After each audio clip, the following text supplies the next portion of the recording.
जय हिंद दोस्तों, ज्ञानदीप में आपका स्वागत है। आज के वीडियो में हम लोग पढ़ने वाले हैं रासायनिक समीकरण को संतुलित करना। पिछले वीडियो में हम लोगों ने पढ़ चुका है कि रासायनिक समीकरण क्या है, रासायनिक समीकरण हम लोग कैसे लिखते हैं, रासायनिक समीकरण कितने प्रकार के होते हैं। ठीक है, आज हम लोग सीखेंगे रासायनिक समीकरण को कैसे संतुलित करते हैं। तो असंतुलित रासायनिक समीकरण को हम लोग दो विधि से संतुलित कर सकते हैं। उनकी दो विधियां हैं, जिनमें प्रथम विधि कहलाती है अनुमान विधि। अनुमान विधि, जबकि दूसरा विधि कहलाता है बीजगणितीय विधि। बीजगणितीय विधि, ये अनुमान विधि जो है छोटे छोटे या यूँ कहे कि आसान रासायनिक समीकरणों को संतुलित करने के लिए अनुमान विधि का उपयोग हम लोग करते हैं, जबकि जटिल रासायनिक समीकरणों को संतुलित करने के लिए हम लोग बीजगणितीय विधि का उपयोग करते हैं। ठीक है, तो सबसे पहले हम लोग जानते हैं कि अनुमान विधि क्या है। जैसे नाम से ही पता चल जा रहा है कि अनुमान, अर्थात हम लोग अनुमान लगा करके, ठीक है, हम लोग अनुमान लगाते हैं कि कितना अंक से या कितना संख्या से गुना करें ताकि परमाणुओं की संख्या बराबर हो जाए। इसलिए इस विधि को हम लोग कहते हैं अनुमान विधि। जैसे एक हम लोग समीकरण लिखते हैं, रासायनिक समीकरण H2 प्लस O2, तिर का चिन्ह देंगे H2O। यहाँ देख रहे हैं कि हाइड्रोजन 2 है, रासायनिक अभिकारक में जो है हाइड्रोजन 2 है, जबकि प्रतिफल में उत्पाद में हाइड्रोजन 2 है, तो ये हमारा बराबर है। लेकिन ऑक्सीजन 2 है, जबकि इधर ऑक्सीजन हमारा 1 है, तो ये हमारा असंतुलित रासायनिक समीकरण है। तो इसको संतुलित करना है, तो पहले किस विधि से हम लोग चलेंगे? अनुमान विधि से। किसी भी विधि से संतुलित करने से पहले ये जितने भी अभिकारक हैं या प्रतिफल हैं उसको हम लोग एक बॉक्स में घेर लेते हैं। बॉक्स में इसलिए घेर लेते हैं कि इसमें जितना भी अंक से गुना या भाग करेंगे वो बॉक्स से बाहर करेंगे, बॉक्स के अंदर नहीं करेंगे। इसीलिए सबको पहले हम लोग क्या करते हैं? बॉक्स में घेर लेते हैं। ठीक है, उसके बाद अनुमान विधि में पहले लिखते हैं एक तरफ तत्व कि कौन कौन सा तत्व भाग लिया है। ठीक, एक तरफ लिखते हैं दायां पक्ष और एक तरफ लिखते हैं बायां पक्ष।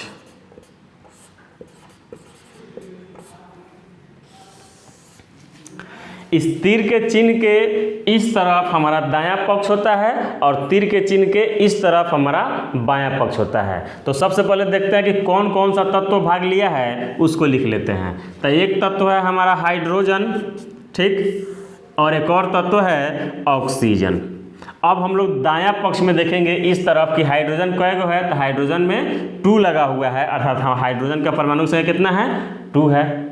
और देखेंगे दायां पक्ष में ऑक्सीजन, ऑक्सीजन कितना है? यहाँ कुछ नहीं है, इसका मतलब अकेला है। अब आते हैं बायां पक्ष के तरफ, तो हाइड्रोजन कितना है? 2 है, और ऑक्सीजन कितना है? 2 है।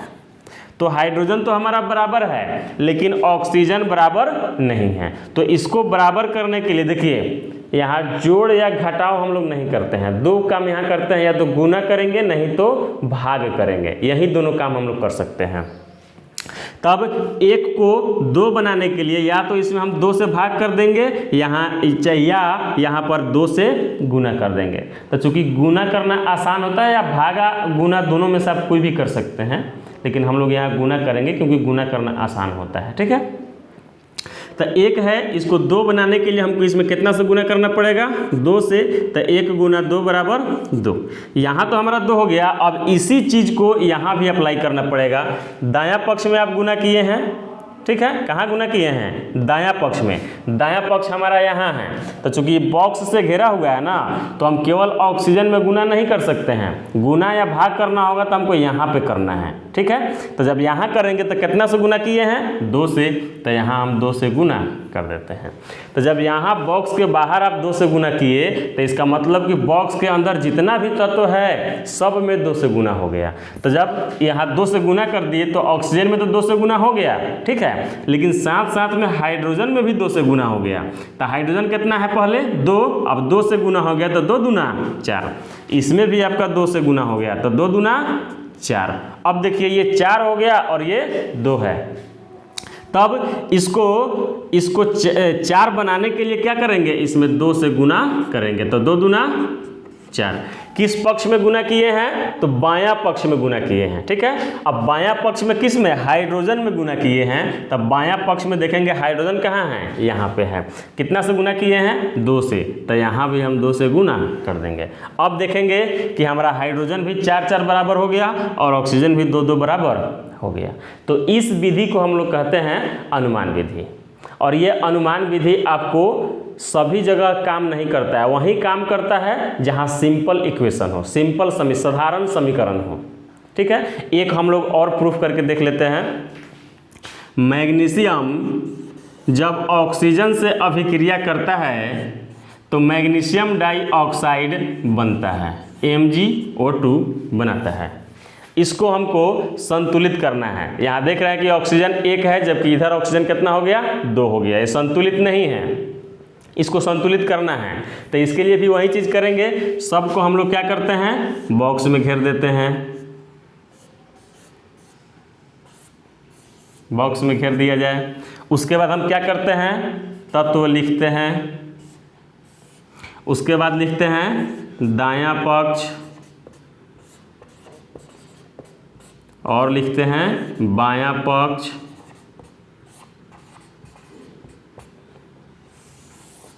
और उसके बाद तत्वों में कौन कौन सा तत्व भाग लिया है ये लिख लेते हैं। तो मैग्नीशियम लिया है Mg लिखे। उसके बाद लिया है ऑक्सीजन तो वो लिख देते हैं।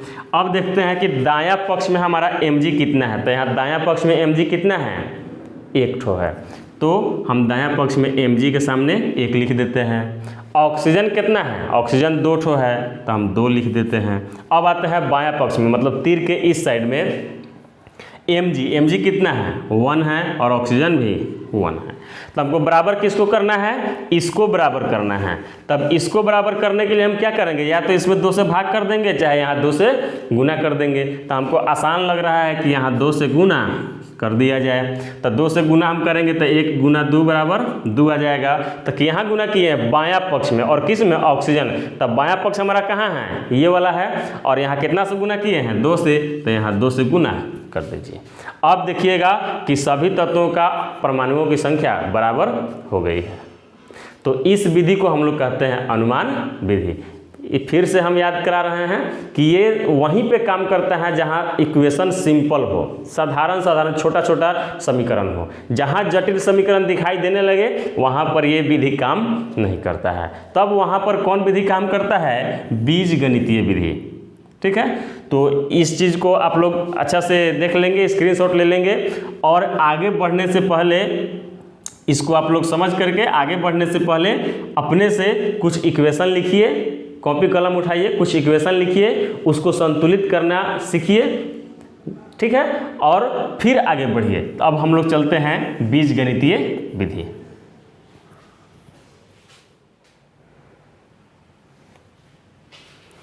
आइए अब हम लोग सीखते हैं कि बीजगणितीय विधि से असंतुलित रासायनिक समीकरण को कैसे संतुलित करते हैं। जैसे इस रासायनिक समीकरण पे आप देखेंगे तो इसमें ट्वाइस या एक ही, इसमें ऑक्सीजन यहाँ भी है, ऑक्सीजन यहाँ भी है, इसमें भी देखेंगे कि ऑक्सीजन 2 जगह है। तो इस प्रकार का समीकरण जो है थोड़ा सा जटिल हो जाता है। तो यहाँ पर आपका अनुमान विधि काम नहीं करेगा, और काम करेगा भी तो उसमें बहुत माथापेची हो जाएगा, बहुत टेंशन हो जाएगा। तो इसलिए इस प्रकार के रासायनिक समीकरण को संतुलित करने के लिए हम लोग बीजगणितीय विधि का उपयोग करते हैं। इस विधि में भी वही सेम प्रक्रिया है। इसमें भी हम पहले क्या करेंगे, बॉक्स में घेर देंगे, सबको बॉक्स में घेर देंगे, ताकि हमको गुना या भाग करना हो तो बॉक्स के बाहर करेंगे, जिससे समझने में आसानी होगी कि अंदर जितने भी तत्वों के परमाणु हैं वो सब में गुना हो जाता है, ठीक है। अब शुरू करते हैं बीजगणितीय विधि। बीजगणितीय विधि में सबसे पहले हम क्या करते हैं, जितने भी अभिकारक या उत्पाद है सभी में A, B, C, D और आगे बढ़ते जाएगा तो E, F, G, H सबसे गुना कर देते हैं।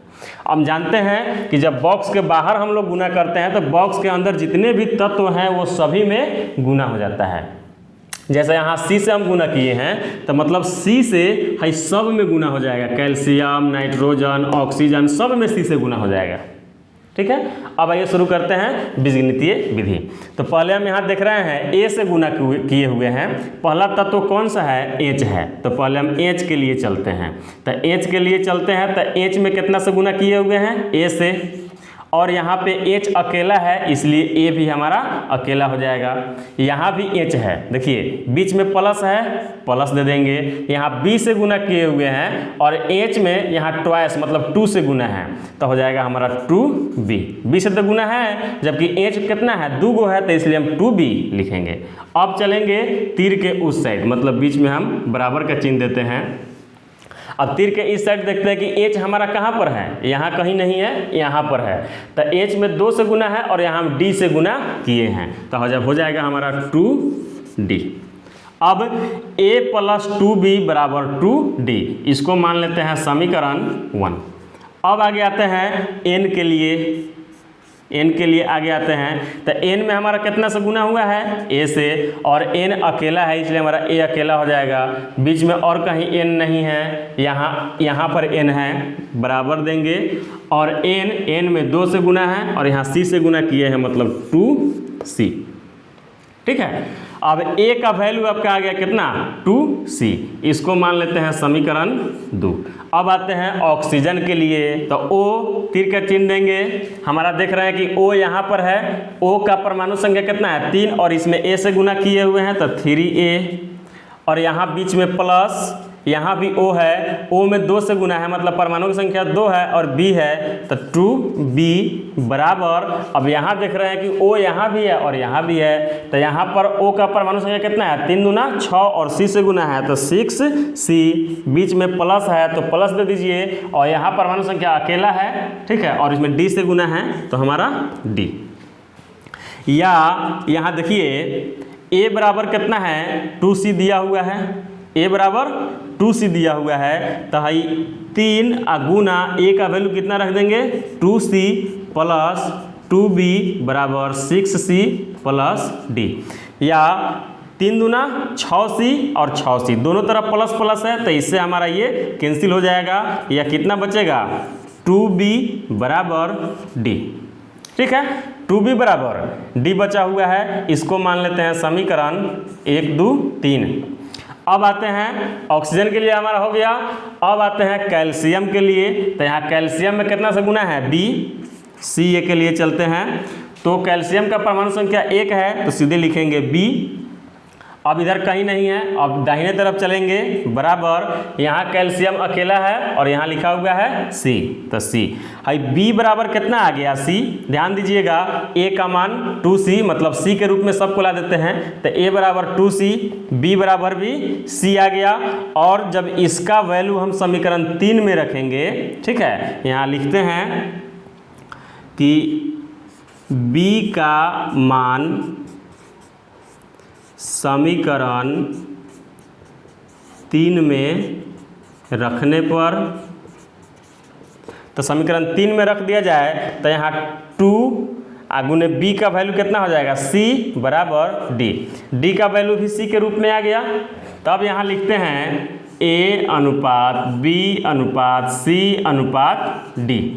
A B C D इसी 4 राशि से हम गुना किए हुए हैं तो हम सबको अनुपात में लिख देते हैं। अब A बराबर कितना मान निकाले हैं, 2C अनुपात B का वैल्यू कितना आया है, B बराबर C अनुपात, चूंकि सब का मान C के रूप में लिख रहे हैं तो C अकेला खुद C रहेगा, अनुपात D का वैल्यू कितना निकाले हैं, 2C। अब देखिए अनुपात का मतलब होता है बट्टा। अनुपात का मतलब क्या होता है, बटा। तो इस सब बटा के रूप में है तो जो जो मिलेगा वो सब कट जाएगा, C सब में C मिल रहा है ना। तो C से सब कट जाएगा, हमारा बचेगा कितना 2:1:2। यहाँ C था, C कट गया था 1 बचेगा, C कट गया था 1 बचेगा, यहाँ C कट गया था 2 बचेगा, यहाँ भी C कट गया था 2 बचेगा।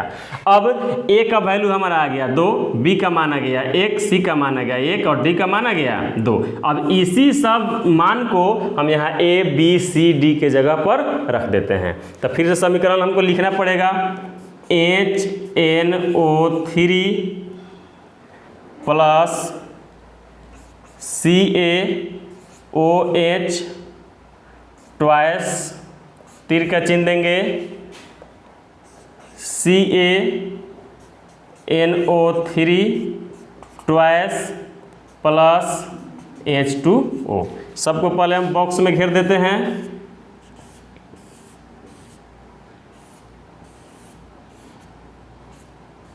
सबको बॉक्स में घेर दिए। अब यहाँ A से गुना किए हुए हैं तो A का वैल्यू कितना है 2, तो यहाँ 2 से गुना कर दिया जाए। यहाँ गुना किए हैं B से, B का वैल्यू 1 आया तो 1 से गुना करने की आवश्यकता नहीं है। यहाँ गुना किए हैं C से तो C का वैल्यू भी 1 है तो 1 से गुना करने की आवश्यकता नहीं है। यहाँ गुना किए हैं D से तो D का वैल्यू कितना आया 2, तो यहाँ भी हम 2 से गुना कर देते हैं।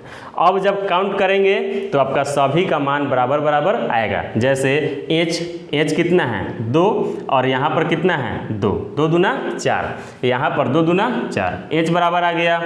N देखेंगे तो 2 से गुना किए तो 2 गो N, अब इधर 2 गो N तो ही है चूँकि यहाँ 2 से गुना हुआ है, N बराबर है। ऑक्सीजन देखते हैं तो 3 दूना 6 और 2 8, ऑक्सीजन 8 है। यहाँ देखेंगे 3 दूना 6, 6 2 8, ऑक्सीजन भी बराबर आ गया। कैल्शियम एगो है, कैल्शियम एगो है, ये भी बराबर आ गया। अब देखिए ये बीजगणितीय विधि से हम लोग इस प्रकार इसको सॉल्व करते हैं। ठीक है, इसको आप लोग देखते जाइए और नोट करते जाइए और इस पर आधारित असंतुलित समीकरणों को संतुलित करने का प्रयास कीजिए। उम्मीद है कि आप लोग इसको कर पाएंगे। कोई ज़्यादा भारी नहीं है, बस मेन है कि इसको ABCD जो है ये सभी को किसी एक रूप में, जैसे सबको हम C के रूप में वैल्यू ला दिए ना, उसी तरह आप चाहिएगा तो A के रूप में, B के रूप में, C के रूप में, D किसी भी एक फॉर्म में ला दीजिए ताकि यहाँ पर कटाना आसान हो जाए। ठीक है, और इस प्रकार से सबका वैल्यू आ जाएगा। तो जहाँ जहाँ जितना से गुना किए हैं उसका वैल्यू यहाँ पर रख दीजिए। ठीक है, वो ऑटोमेटिक क्या हो जाएगा बराबर हो जाएगा। तो इस प्रकार बीजगणितीय विधि से आप कितना भी कठिन से कठिन, जटिल से जटिल असंतुलित रासायनिक समीकरणों को संतुलित कर सकते हैं। आज के वीडियो में बस इतना ही, मिलते हैं फिर नेक्स्ट वीडियो में। वीडियो को पूरा देखने के लिए धन्यवाद। आपका दिन शुभ हो।